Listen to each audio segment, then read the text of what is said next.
Assalamualaikum warahmatullahi wabarakatuh, teman-teman Harbers. Halo, gimana kabarnya, sehat? Ya. Pada kesempatan hari ini kita balik lagi di Rapot Merah, Ramadan Podcast Mencari Berkah. Yup, betul banget. Bentar lagi mau Lebaran, tinggal beberapa hari lagi. Yuk, yang puasanya masih bolong-bolong bisa ditambah, maksudnya bukan ditambah bolongnya, ditambah puasanya untuk menutupi yang bolong-bolong ya. Mumpung Ramadan itu banyak banget berkah yang bisa kita terima di bulan Ramadan. Ya. Oke, di depan saya sudah hadir ini ada Pak Ustadz Mustolik atau Fik. Iya. Assalamualaikum Pak Ustadz. Waalaikumsalam warahmatullahi wabarakatuh. Iya, gimana Ya. Pak Ustadz? Sehat? Alhamdulillah sehat, Mas Lancar Pak sehat. Ustadz Lancar. puasanya? Ya, alhamdulillah. Alhamdulillah Iya. juga ya. Ini Coba aku manggilnya siapa nih? Pak Ustadz Mustolik atau Pak Ustadz Taufik nih? boleh, boleh ya mus aja lah Oh itu. Pak Mus, Iya, oke udah Pak Ustaz. Ustadz Mus. Iya, Gitu gitu aja ya. nggak apa-apa. Pak Ustadz Mus ini dia salah satu founder Sahabat Yatim Tegal. Betul Iya, nggak Pak Ustadz? betul, betul, betul, Ya, betul. sudah lama Pak Ustadz? Sudah ini jalan di usia yang ke-11 tahun. Udah 11 tahun. Iya, Ih, ini berarti tahun ini kita masuk di usia yang ke-11 tahun. Berarti itu tinggal dikalikan dikurangin aja. 2000 berapa berarti ya? 11 tahun, 14. 2014 sudah Iya. berjalan. Jadi sekarang udah besar nih. Ya alhamdulillah sih. Ya atas izin Allah dan pertolongannya Ya. sampai detik ini ya masih berjalan dengan kegiatan-kegiatan yang kita jalankan itu setiap bulannya itu santunan dari desa ke desa itu setiap bulan. Nanti kalau pas Ramadan itu kita datang ke Safari Panti. Oh, berarti enggak, bukan ada pantinya sendiri tapi kita merangkup Jadi, panti asuhan ya gitu. betul. Jadi kita itu LKS, Apa itu Pak? Lembaga Kesejahteraan Sosial. Oh, iya Dan iya. kita sudah berbadan hukum, ada akte hukumnya juga, dan kita juga sudah sekarang sudah maju ke yayasan Oh, iya. dan saya naik jadi ketua yayasannya. Cuman untuk saat ini memang kita masih berdomisili, masih ngontrak. Oh, iya. Dan harapan kami di tahun 2025 ini semoga dengan izin Allah mohon doanya 2026 secepatnya 2000 ini 2025 atau 2026 kita akan bangun kantor sekretariat yang sudah menjadi amanah kami dengan ukuran tanah yang ada diberikan diwakafkan kepada kami ya lumayanlah artinya biar nggak ngontrak-ngontrak lagi oh mas Iya betul. berpindah-pindah terus kan kayak yang melas. Iya betul Pak Ustadz. Ya Pak Ustadz, Pak Mus ya, Pak Ustadz Mus Tolik ini beliau juga punya usaha juga. Wah, keren ini. Salah satu beliau juga masih muda gitu kan ya. Oh, iya. Kelihatan dari mukanya cerah nih. Karena kena air wudhu terus. Jadi nggak perlu skincare bos. Nah, Pak Mus ini juga salah satu wirausahawan juga nggih Pak Mus? Iya betul. Nah, Pak Mus, kita akan ngobrol-ngobrol seputar anak-anak muda nih Pak Mus ya. Ya. Ini kan dengan temanya pemuda tersesat pasti ada jalan untuk kembali. Gitu. Iya betul. Nah, gimana nih Pak Ustadz, menurut pandangan agama Islam tersendiri itu tersesat atau kehilangan arah hidup itu pandangan Islamnya gimana Pak Ustadz? Secara garis besar, kalau yang namanya orang hidup, manusia seperti kita ini dalam Islam itu sebenarnya bukan sesuatu hal yang kita itu hidup tanpa suatu tujuan. Di Quran dituliskan bahwa Allah berfirman, "Wa ma khalaqtul jinna wal insa illa liya'budun." Kita ya manusia, jin, itu semuanya itu diciptakan hanya untuk beribadah kepada Allah. Illa liya'budun, kecuali hanya untuk ya kan. Kita itu seorang hamba hanya untuk ya istilahnya untuk beribadah kepada Allah. Nah, tujuan utama kita tuh itu. Makanya kalau kita sudah tidak ingat dengan tujuan kita bahwa kita hidup di dunia sebagai manusia itu untuk beribadah, maka kita akan tersesat. Maka kita akan kehilangan arah hidup. Jadi mau dalam keadaan apapun, mau dalam posisi apapun kita di dunia ini, yang jadi guru, yang jadi pegawai, yang jadi montir bengkel, kurir, gojek, apapun itu sama di hadapan Allah. Kita itu punya kewajiban untuk beribadah kepada Allah Subhanahu wa taala. Selama kita tidak kehilangan tujuan hidup kita itu, ya insya Allah kita akan jalannya enak, hidupnya enak, semuanya nikmat. Tapi kan kita pasti di dalam satu tujuan itu pasti banyak sekali rintangan, Ustaz. Ya pasti, pasti. Nah, itu apakah salah satu ujian dari Allah apa gimana Pak Ustaz? Jadi penyebab kehilangan arah hidup ini yang materi yang sudah saya rangkum bahwa di dalam Islam adalah salah jalan dalam apabila kita salah jalan dalam keimanan itu seperti menyembah selain Allah, terjebak di dalam rutinitas, kita terlalu sibuk dengan material, terus ada juga kesenangan-kesenangan, terlena dalam kesenangan duniawi, terus uang, jabatan, apapun itu yang diberikan kepada kita itu sebenarnya juga sebagai amanah. Artinya, apakah ketika kita diberikan nikmat yang semakin bertambah akan semakin jauh, atau justru semakin dekat? Nah, itu kan yang lebih tahu adalah setiap kita masing-masing yang harus muhasabah, introspeksi diri. Maka di sini yang paling kita harus jaga adalah bersyukur bahwa setiap yang terjadi di dalam diri kita, baik kita mendapatkan kenikmatan, misalkan tahun ini kita beli motor baru, besoknya beli baju baru, lusanya beli magicom baru, beli kulkas baru, itu harus kita sadari bahwa ini semua adalah pemberian dari Allah dan ini semua adalah nikmat yang diberikan dari Allah oleh kita. Jangan sampai kita lupa itu. Iya. Gitu. Nah, kalau kita ngerasa kayak dijauhkan, merasa tersesat seperti itu, mungkin kita bingung, nggak tahu arah jalannya kemana, gitu kan, Ustaz. Nah, itu kira-kira apa sih yang harus kita lakukan? Kalau anak muda ya, anak muda ya. Untuknya khususnya anak-anak muda nih, Pak Ustadz, yang mungkin mereka masih dalam fase mencari jati diri, gitu kan. Memang yang agak sulit itu di era zaman sekarang, anak-anak muda itu lebih suka dengan kegiatan-kegiatan yang mungkin sifatnya itu ada berhubungannya dengan viral. Iya kan, rame keramaian. Jadi bagaimana cara kita tadi apa?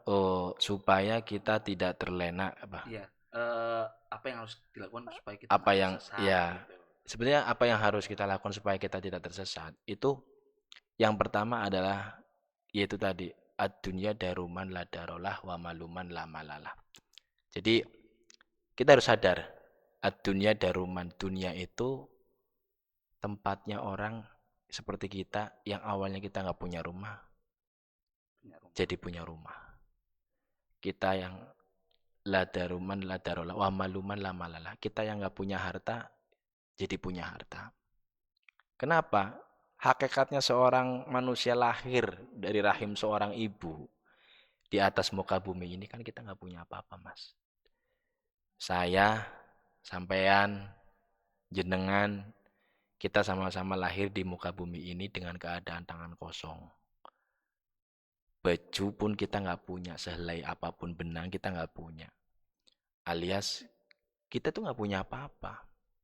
Tapi ada satu simbol ketamakan dan kerakusan dari seorang manusia, yaitu pada saat bayi seperti kita yang dilahirkan dalam rahimnya ibu, kedua tangan kita itu menggenggam, seakan-akan bumi dan seisinya itu ingin digenggam oleh kita.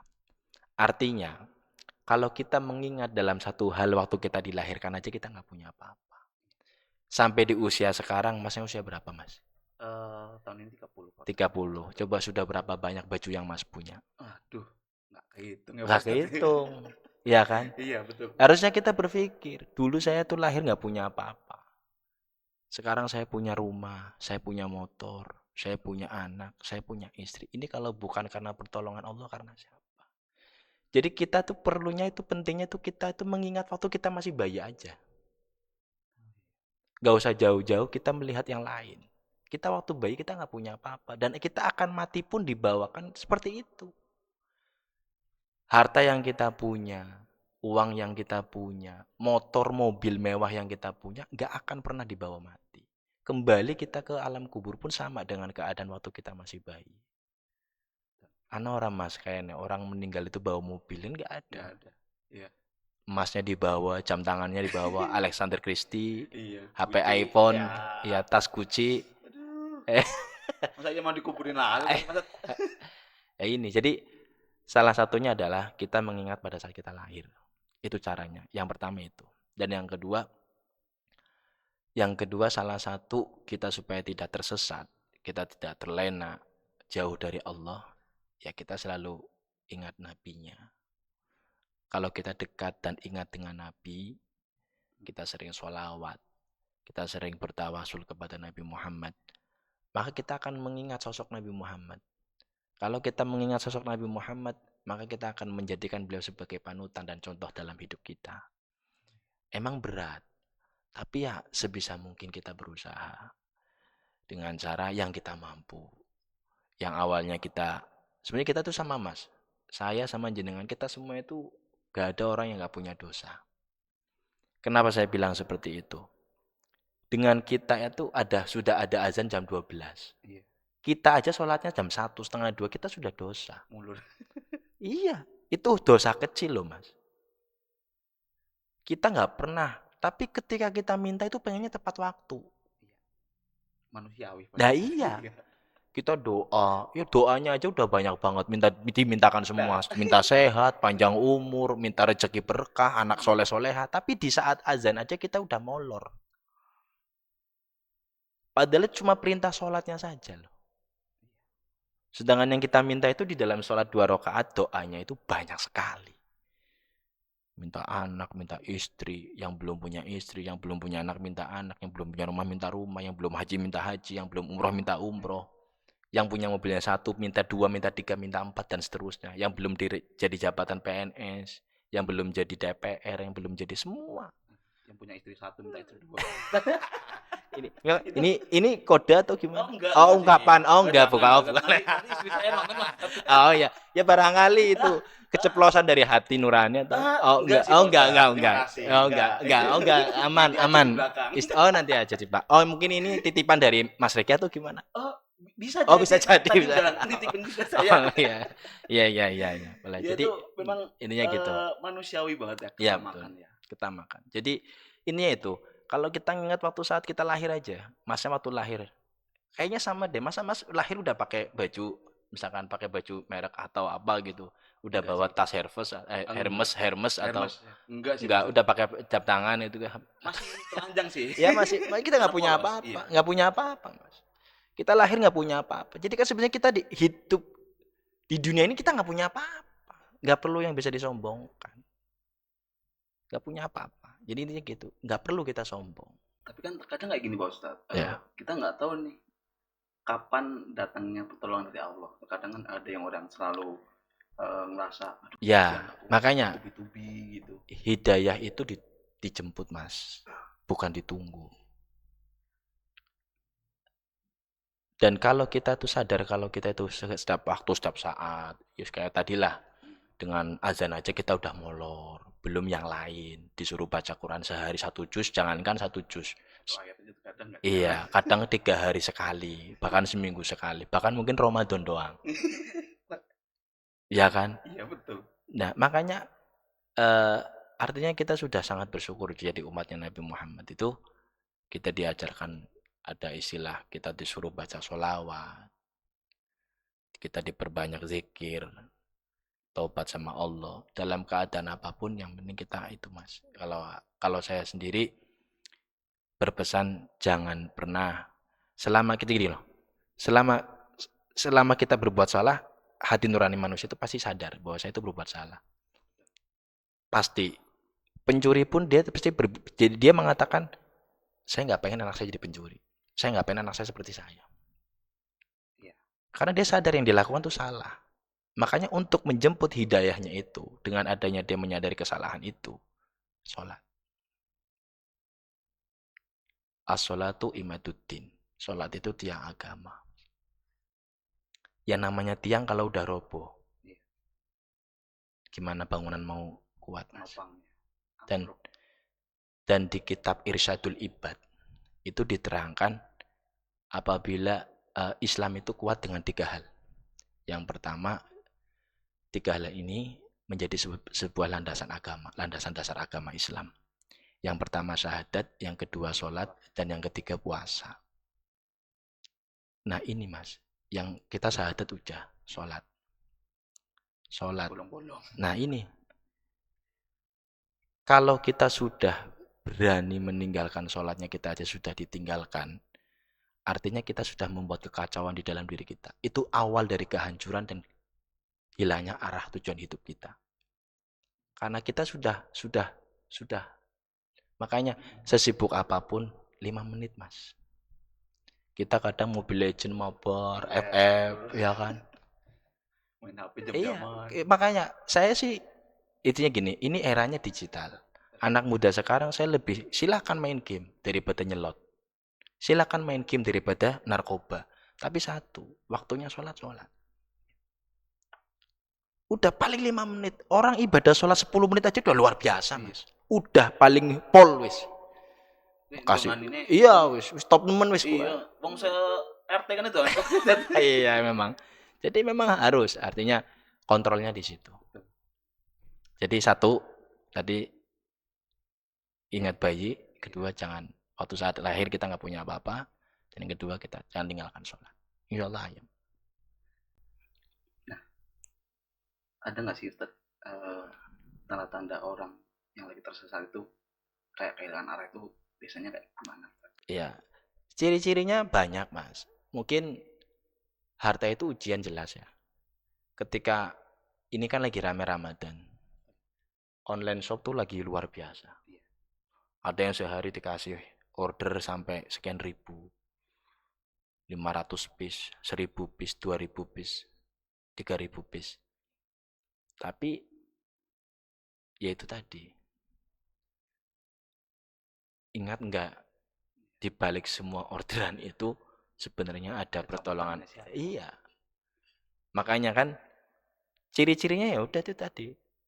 Kalau ada orang semakin kaya, semakin tinggi jabatannya di dalam dunia apapun, instansi, pendidikan, kesehatan, awalnya jadi cleaning service, kemudian naik jadi manajer atau staff apa, kan ada jabatan yang naik. Tapi dia tetap masih ingat Allah, itu yang orang yang berhasil lulus daripada ujian, karena berat. Karena kita dikasih jabatan, naik jabatan ya ujian, kita dikasih orang dagang, orang bisnismen, kasih order banyak juga kita ujian. Ya kan ini harus dilembur. Sampai lupa udah waktunya bisa sholat. Ya, kadang kita aja rela makan yang harusnya jam 6 sore udah makan, jam setengah 7 udah makan di luar jam puasa, kita rela makan malam jam 10. Hanya karena ngurusin orderan yang sangat banyak. Artinya kita harus rela lagi itu meluangkan 5 atau 10 menit buat sholat dulu. Ini emang berat sekali Mas. Iya, tapi ya kita harus sadar betul bahwa kalau diri saya nggak sholat tuh mau apa? Kalau saya nggak sholat tuh mau apa?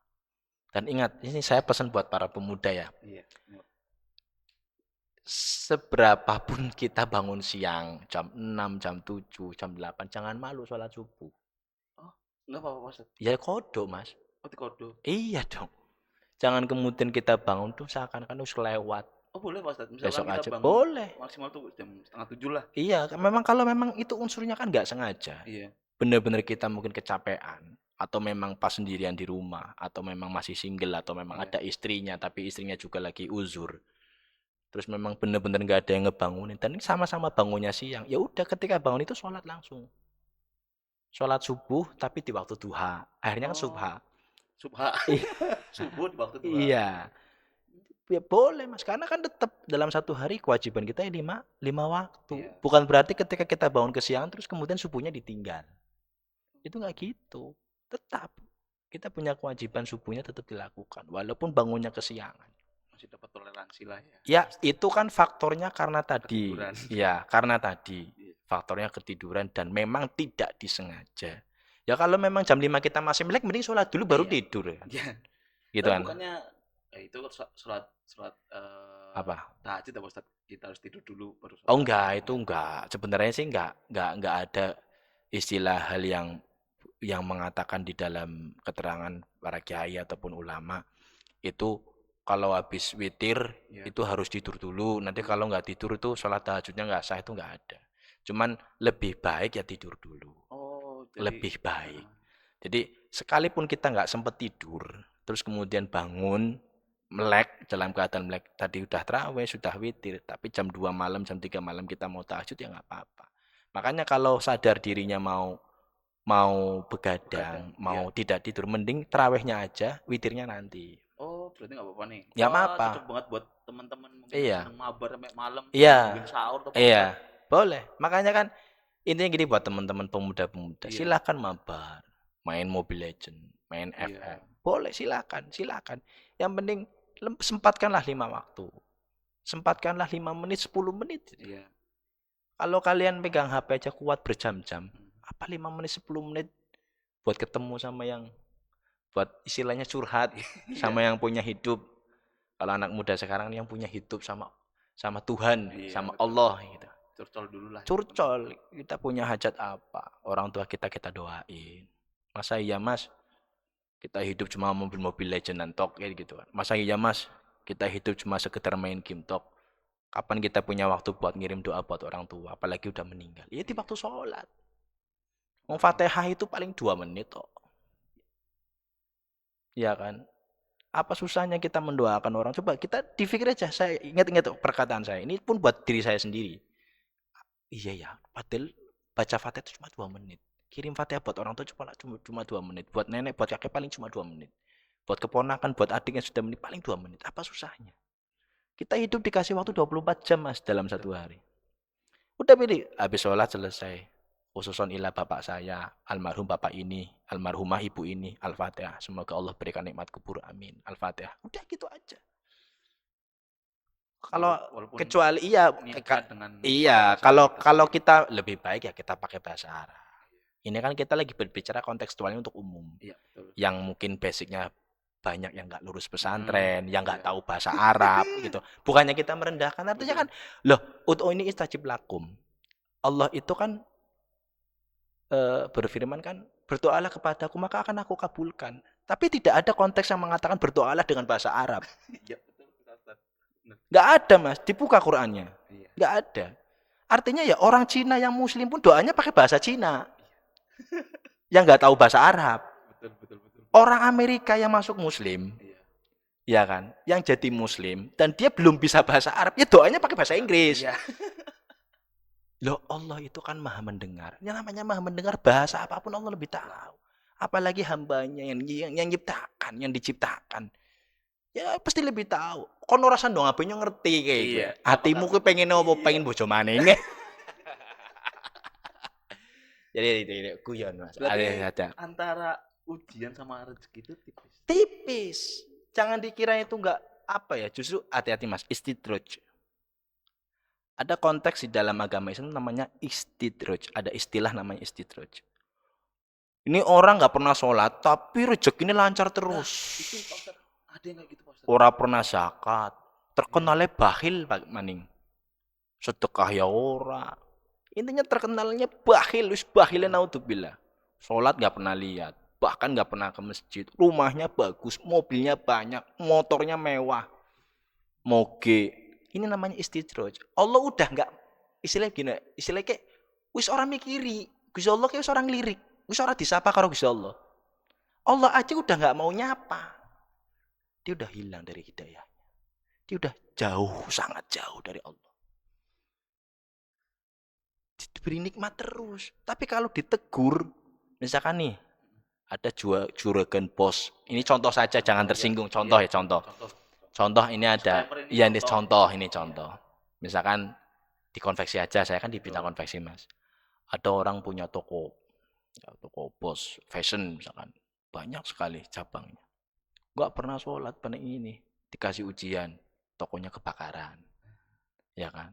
Tetap dia mau, nggak inget, nggak sadar, nggak berubah, istilahnya nggak berubah kehidupan sehari-harinya, tetap nggak sholat, nggak zakat, nggak sodako, ya astagfirullah. Padahal itu tuh awal-awal tegurannya itu di situ. Jadi kebakaran ya, obatinya kayaknya. Nah, sodako itu kan melindungi diri kita dari segala musibah, mas. Itu dari sodakohnya, belum sholatnya kita, belum zakatnya kita. Jadi banyak sekali sebenarnya manfaat-manfaat ini. Makanya sekali lagi tadi yang mas sampaikan bahwa istidraj itu membahayakan, mas. Kalau ada orang nggak sholat gini, kita nggak perlu iri. Kita nggak perlu Ya, iri. tapi kan terkadang kan manusiawi kan kayak gitu. Iya, makanya. Sholat Wow, iya. duitnya Enak akeh nemu. banget. Iya, jalan-jalanin di baik gitu ya. Luar negeri. Iya. Jungkir balik, tetep Iya. we angel nemen. Nah, Kan kayak gitu Pak Ustadz. biasanya. emang ya itu secara garis besar kita bisa katakan manusiawinya berpikir itu manusiawi kita berpikir seperti itu. Iya. Logika kita dipikirkan seperti itu. Tapi kalau logika kita diajak beriman kepada Allah, kita akan enak. Adalah nanti semua akan ada tanggung jawabnya. Tapi kan tetap harus barengi dengan kita berusaha kan Pak Ustadz. Iya dong. Nggak mungkin kita aku ibadahnya kentang nih, rasa sholat, rasa kerja, nggak usah kerja. Nah iya, nggak bisa. Bahkan di salah satu ya tadi saya ceritakan itu di salah satu kitab, kalau nggak salah kitab Kifayatul Atqiya, itu ada, kemarin saya baru baca itu, ketika Nabi Adam alaihi salam diturunkan ke bumi, itu yang beliau tanyakan kepada Allah itu, apa yang harus saya kerjakan? Aku harus kerja apa? Kalau di surga kan makanan udah ada semua, mas. Iya. Pengen ini, kerendek ini. Iya. Lah ini Nabi Adam diturunkan ke bumi. Beliau itu bingung mau makan apa. Mau bikin apa, mau makan apa, mau ngapain. Itu tanya sama Allah.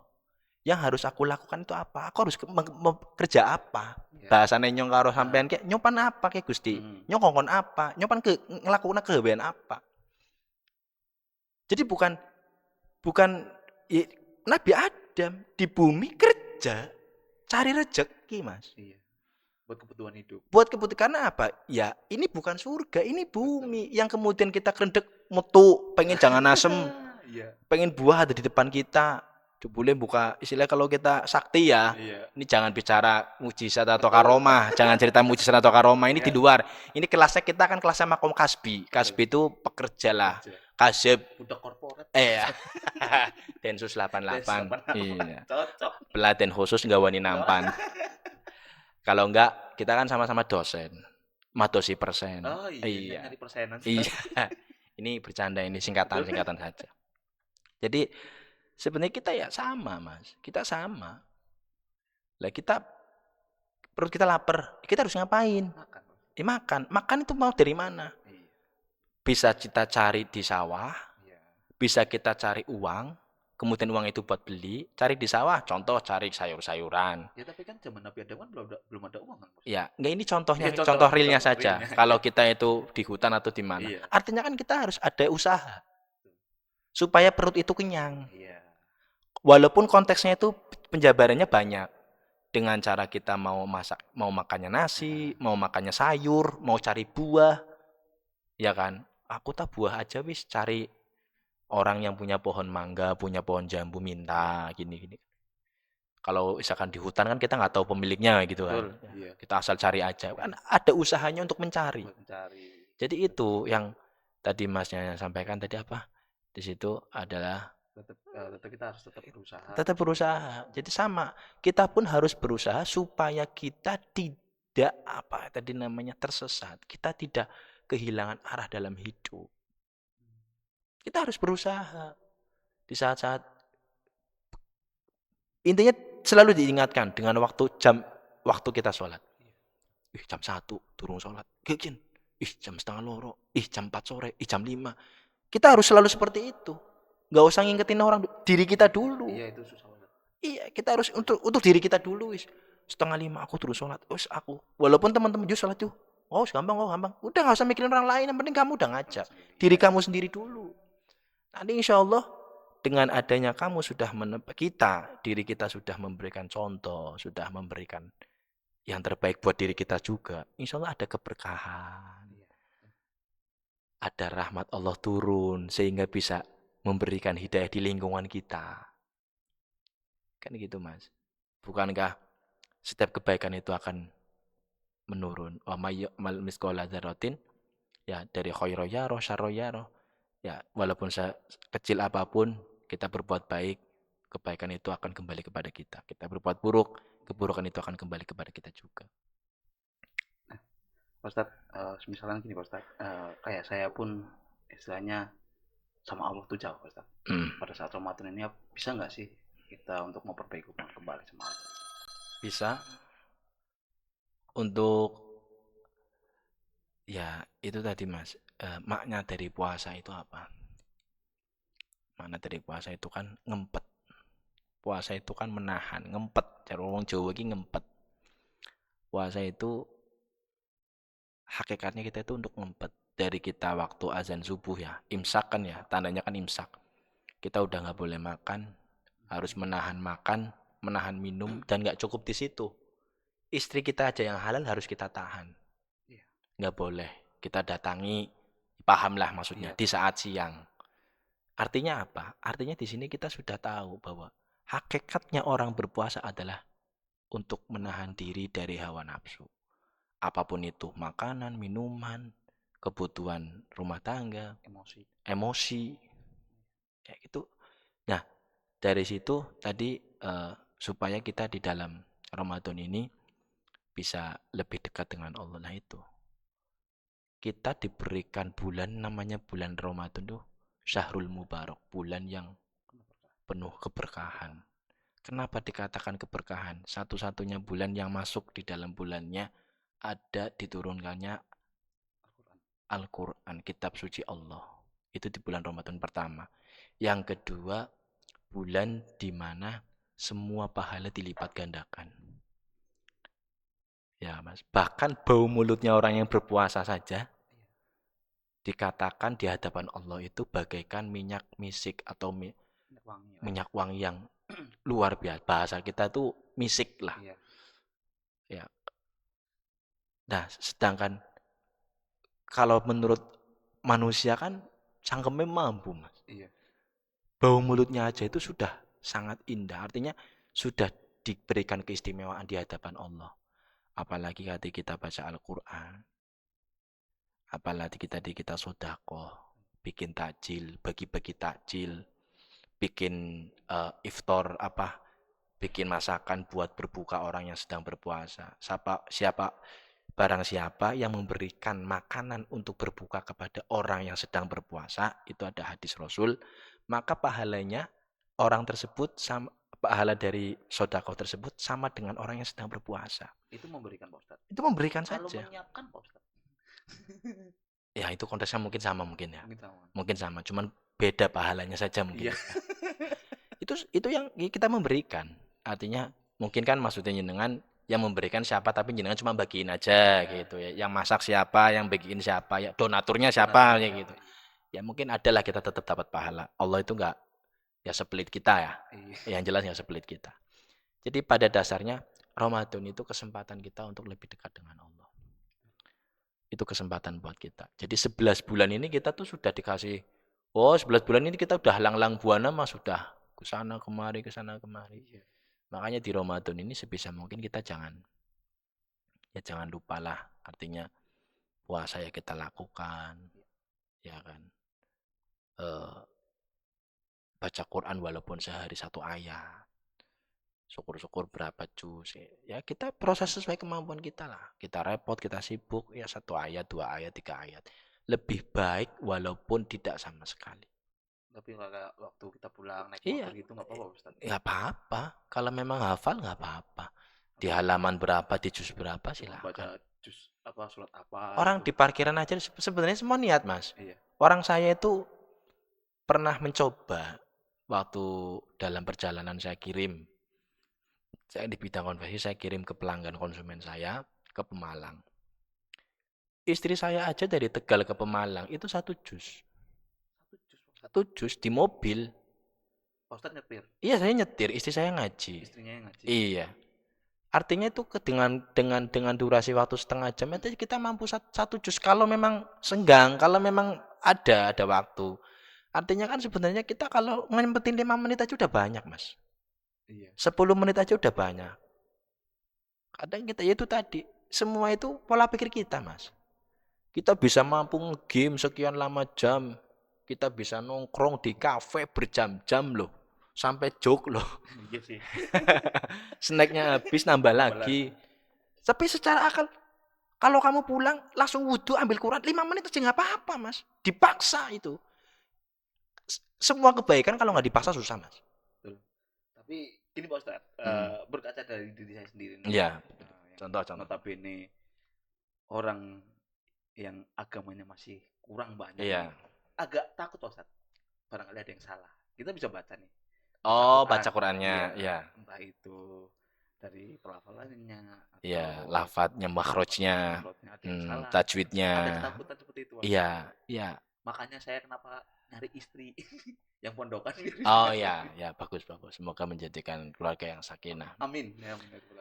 Jadi memang konteksnya di sini ya, kalau memang tadi Mas yang sudah melihat kemampuan di bidang ngajinya adalah lebih unggul di dalam istri. Nah ini yang penting, makna dari rumah tangga itu sendiri, Mas. Jadi kan memang seorang suami itu adalah seorang pemimpin, ya kan, kepala rumah tangga. Tapi di saat suami tahu kekurangannya di mana dan ini ada kelebihannya pada istri, jangan malu untuk belajar sama istri. Artinya pada saat ngaji pun istri suruh nyimak. Kadang gini, Mas, lebih enak mana? Kalau memang Masnya itu lebih enjoy dengan istri, silakan. Lebih baik ngaji depan istri. Kalau ada salah benarnya, itu bisa dikoreksi sama istri. Saya punya teman namanya Mas Agus.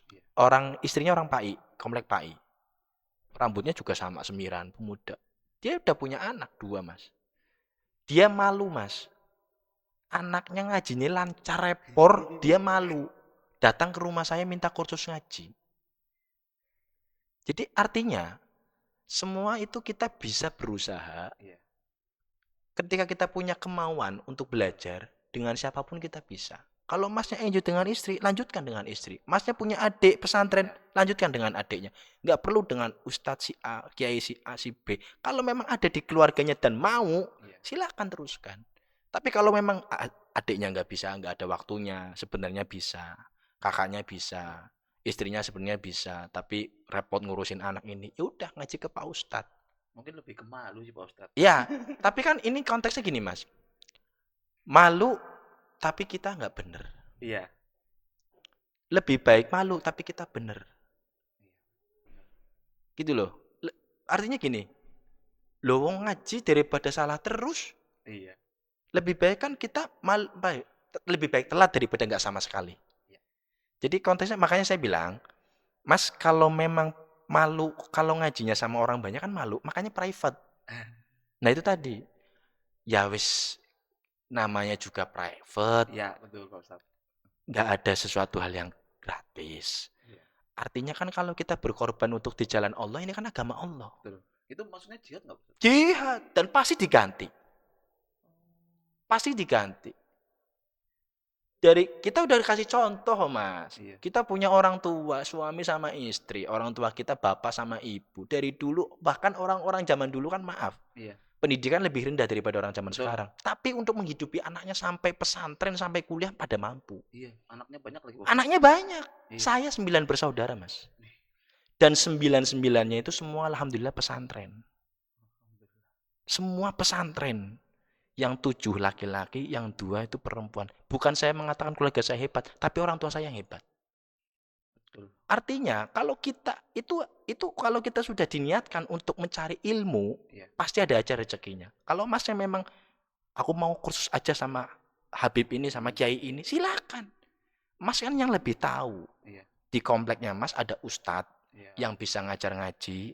Ini saya mau belajar. Sebagai imbal baliknya saya mau ngasih 1 bulan saya kasihlah untuk bisarohnya Pak Ustadz. Itu kan juga salah satu menghargai ilmu. Betul. Bukan ustadznya mematok ilmu, tapi menghargai ilmu. Caranya itu santri itu adab, maksudnya ke etika, Mas. Betul. Makanya saya bilang, Masnya mau sama siapa? Iya. Ini buat semua teman-teman, jangan merasa malu. Belajar Al-Quran itu sampai kapanpun kita tetap harus belajar. Ya, kalau memang sadar, mumpung Mas masih muda, 30 tahun, 40 tahun masih muda. Bahkan itu bapak-bapak yang ngaji, ya mohon maaf saya cerita ada bapak ini yang saya tes ketika mau masuk ke jadi kepengimaman. Saya kan pengurus Masjid Tajul Arifin di rumahnya di masjid yang sekarang yang pada saat kita bangun masjid itu dulu ketuanya dan sampai sekarang kebetulan Bapak Ahmad Holid wakil bupati terpilih. Itu memang Pak Ahmad Holid itu ketua masjid saya. Dari awal bangun masjid itu tahun 2020-an apa 2019 saya kalau lupa 2020 kan. 2019 itu bangun masjid mulai dibangun 2020 kalau nggak salah ya 2020-an baru jadi. Itu Pak Ahmad Holid itu jauh sebelum jadi wakil bupati beliau sudah jadi ketua masjid kami, takmir masjid kami. Saya yang jadi imamnya. Jadi itu di situ Mas. Banyak orang tua-tua yang maaf usia 50, di atas 50 masih ngaji, belajar ngaji. Jadi logikanya gini, yang mereka aja yang sudah kepala lima wis. Kepala 5 di usia 50 ke atas masih mau belajar, kenapa kita malu? Iya, betul. Gitu kan? Iya, betul. Udah gitu aja. Fleksibel, Mas. Fleksibelnya seperti itu. Betul. Innamal a'malu binniyat. Semua tergantung niat. Jadi kalau udah mulai niat aja udah itu hitung pahala niat. Sebenarnya ada jalan semua. Istrinya Mas lulusan pesantren. Ada adiknya Emas atau kakaknya jenengan ada. Berarti kan tinggal jenengannya. Ini nggak mau Ustadz bayar Ustadz nggak mau. Lah berarti kan dasar ngonge. Ngindongi hidayah lagi ngopi. Omongnya kangelan. Ya, itu salah satu jalan jihad ya Pak Ustadz. Jalan jihad. Kita nggak usah peluk. Mas, ada di Qur'annya loh. Ada di Qur'annya. Ini yang sering disampaikan oleh abah saya, orang tua saya yang tadi miskol. Tujahiduna fi sabilillah bi amwalikum wa anfusikum. Bi amwal loh Mas. Tujahiduna, jihad di jalannya Allah fi sabilillah. Ya. Bi amwal wa anfus, bi amwal dengan uang, dengan harta dulu Mas. Makanya pemuda-pemuda muslim, teman-temanku sekalian, kalian harus punya cita-cita jadi orang sukses. Betul, karena di Islam juga diajarkan. Iya. Ini kalimatnya sukses loh Mas. Iya, bukan kaya. Bukan kaya, sukses yang bisa bermanfaat. Artinya gini, kita sukses di bidang pendidikan kayak Masnya, supaya bisa manfaat. Buat orang lain banyak. Khairunas anfa'ahum linnas. Jihad menyampaikan ilmu yang Mas tahu kepada murid-muridnya, santri-santrinya, mahasiswanya di Poltek Harber tercinta ini. Ya kan? Seperti saya misalkan, seperti jenengan, ya kita punya ilmu walau qalilan, walaupun sedikit, kita tahu, kita sampaikan yang kita tahu. Jadi ada orang kaya nih, orang kaya bos yang kemarin viral, ya sholat raweh, bagi-bagi duit, ya orang. Ya itu dia jihad dengan jalannya dia. Nggak perlu kita bully. Loh, ngapain dibully duit-duitnya dia kok? Betul. Nggak ngerepotin kita, ngapain kita bully? Ya, sebagai netizen yang terhormat. Ya, tapi kan netizen juga harus beradab, jangan yang terhormat terus. Wahai netizen yang beradab, gitu. Jangan wahai netizen yang yang terhormat, jangan. Sekali-kali kita kasih notulennya, wahai netizen yang beradab gitu.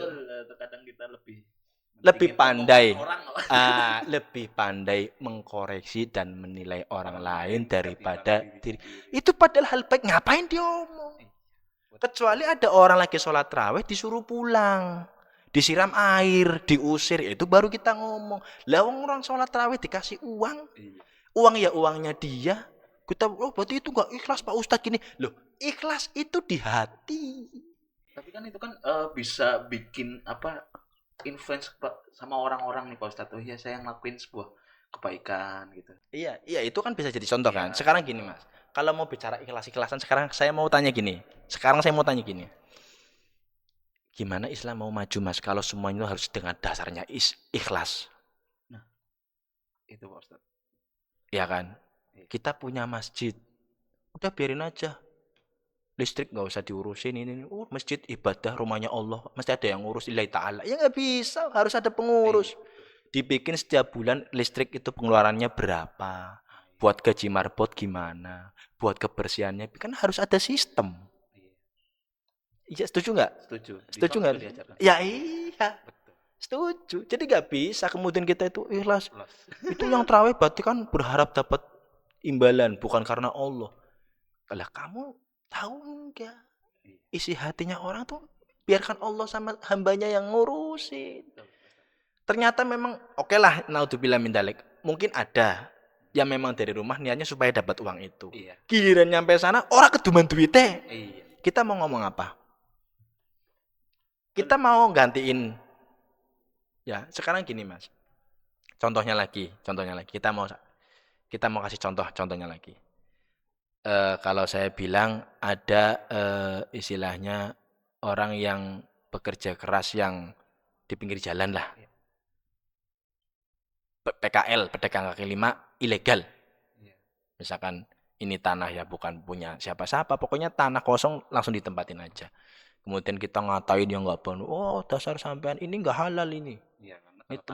Ini tempatnya itu punya negara nggak ada izinnya, ini gini. Ya, berarti sampean cari nafkah. Nggak perlu ngomong kayak gitu, ngomong baik kan ada. Jadi semua itu kita tergantung cara kita komunikasi. Nggak perlu dengan kita merasa lebih baik, ya nggak perlu. Itu sih sebenarnya.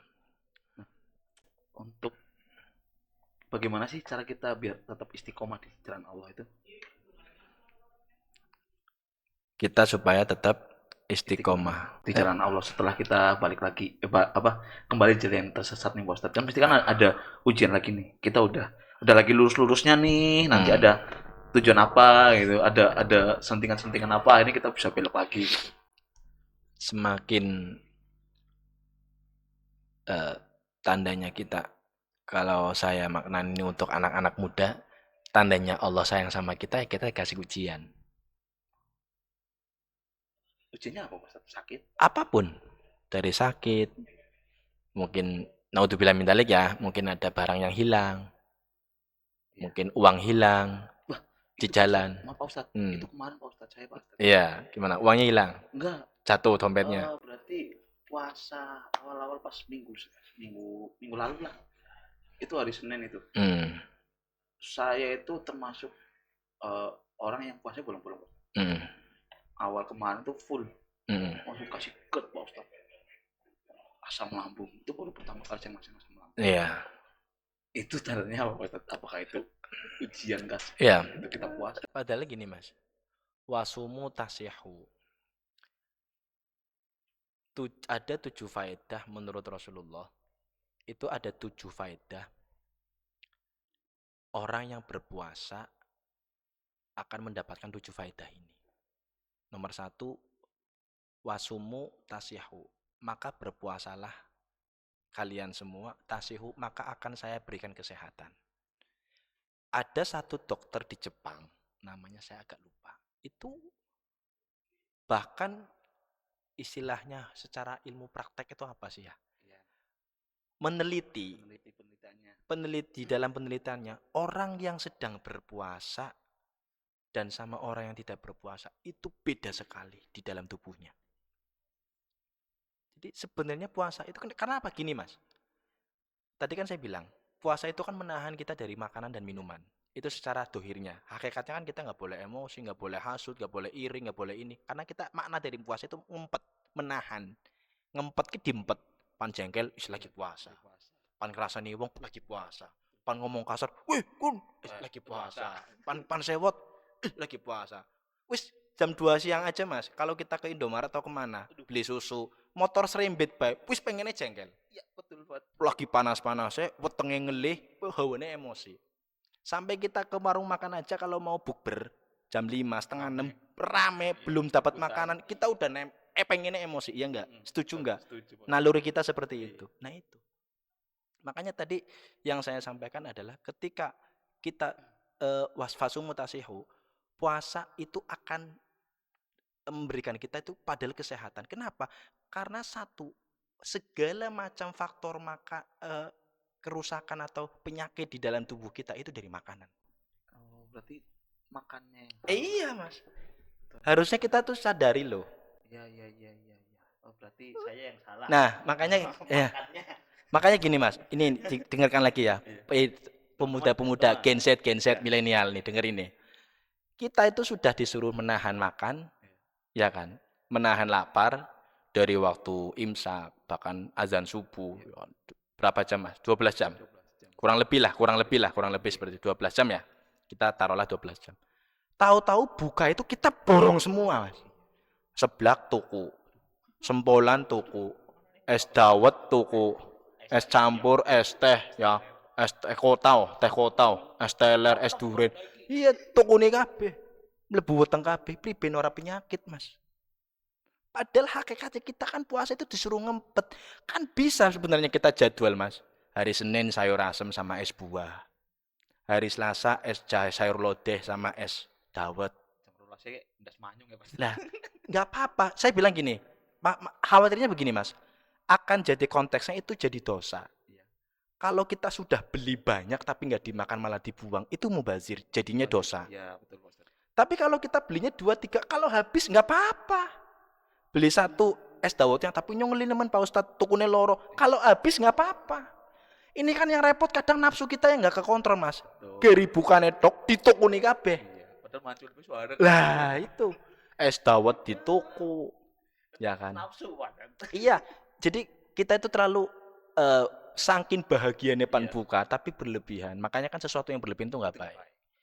Makanya saya katakan silahkan beli yang wajar saja. Apabila sudah kenyang berhenti. Nanti setelah terawih makan lagi. Ya jam 9, jam 10 kayak saya pun kadang memang masih lapar, saya makan kolaknya. Jadi kalau buka itu saya batalkan korma, es teh, atau teh manis, atau apa makan. Nanti kayak tajil-tajilnya yang kayak itu kolak, ataupun tadi kembang pacar, ataupun apalah kacang hijau, itu nanti habis terawih. Tapi emang enak malam, Pak Ustadz. Ya, selera ya, maksudnya Selera masing-masing. kita kan lebih tahu, Mas, dengan kondisi keinginan kita. Makanya saya mengajak kepada teman-teman Gen Z, Gen milenial, semua teman, orang usah ongkrongan. Maksudnya terlalu berlebihan. Kita buka apa ngabuburit di toko kabeh, dibeli semua. Itu kalau habis nggak apa-apa, saya nggak akan ngomong. Itu uangnya kalian, itu haknya kalian. Tapi kalau nggak habis dan dibuang, takutnya jadi dosa buat diri kita. Oh, puasa kita sudah menahan dari pagi sampai malam, sampai maghrib. Tahu-tahu kita dapatnya dosa sih ngapain? Iya kan? Gara-gara cuma ngebuang, maksudnya mungkin pahalanya tetap kita puasa tetap dapat. Tapi kan buang makanan hanya karena makanan 3.000, 5.000 rupiah tajil yang tadi kita beli, kita dapat dosa dibuang. Ya, beda konteksnya gini, Mas. Kalau kita lagi ngabuburit dikasih takjil, ada orang yang bagi-bagi sodako takjil. Saya dapat, istri saya dapat, kebetulan adik-adik saya juga ngabuburit dapat. Itu beda karena kita nggak ada unsur niat untuk beli, melainkan kita diberi. Jadi kembali lagi buat teman-teman, kalau buka puasa nggak usah berlebihan. Nah, nanti giliran perutnya sakit, ya nyalanane, nyalanane sing masak, Mas. Kayak kula enak gue. Kayak es teh anu gulane gula racunan kenyang. Oke, Pak Ustadz, mungkin pesan terakhir yang bisa diberikan Pak Ustadz untuk teman-teman yang merasa tersesat nih, pada yang masih tersesat di luar sana, mungkin teman-teman Harbers atau yang masih di luar masih rasa tersesat, apa Pak Ustadz? Buat teman-teman, baik saya ataupun semuanya, kita semua itu sama. Dari bangun tidur sampai kita tidur kembali, pasti kita tidak luput dari dosa. Kita sama. Maka kenapa Rasulullah mengajarkan ketika mau tidur kita baca doa, bangun tidur kita juga baca doa, karena itu untuk setidaknya bisa menghapus sedikit dosa-dosa kita. Dan kita bisa sedikit bersyukur kepada Allah. Artinya buat teman-teman dan buat saya pribadi, ketika kita akan terlena dalam kehidupan dunia ini, maka kita harus ingat bahwa hakikatnya kita diciptakan di bumi ini adalah untuk beribadah kepada Allah. Sesibuk apapun kita, eh, sesempit apapun keadaan kita, sesulit apapun posisi kita, pada saat kita dipanggil oleh Allah untuk sholat, usahakanlah sholat. Jangan ditinggalkan. Karena sholat itu akan menjadikan suatu pondasi buat diri kita, supaya kita itu hidupnya lebih nyaman, hidupnya lebih tenang, hidupnya lebih barokah. Tapi kalau kita sudah rela dan bahkan menganggap meninggalkan sholat adalah suatu hal yang biasa-biasa saja, maka itu adalah suatu bencana, awal bencana atau musibah buat diri kita. Bisa jadi awal kehancuran ekonomi, awal kehancuran rumah tangga, awal kehancuran karir. Itu berawal dari rusaknya kita dalam menjaga sholat. Jadi saya harap buat diri saya sendiri sama teman-teman kita selalu introspeksi, muhasabah bahwa uh, yang ada di dalam diri kita, yang ada di dalam kehidupan kita, semuanya adalah disertai dengan campur tangan Allah, dengan pertolongan Allah. Jadi bahkan Gus Baha mengatakan di dalam pengajiannya Gus Baha yang sering saya dengar, salah satu nikmat terbesar yang Allah berikan kepada kita adalah pada saat kita bisa bersujud kepada Allah. Jadi bukan kita punya mobil banyak, bukan kita punya gedung banyak, bukan kita punya naik jabatan karirnya cepat, tapi kalau kita malah justru semakin jauh sama Allah, naudzubillah min dzalik.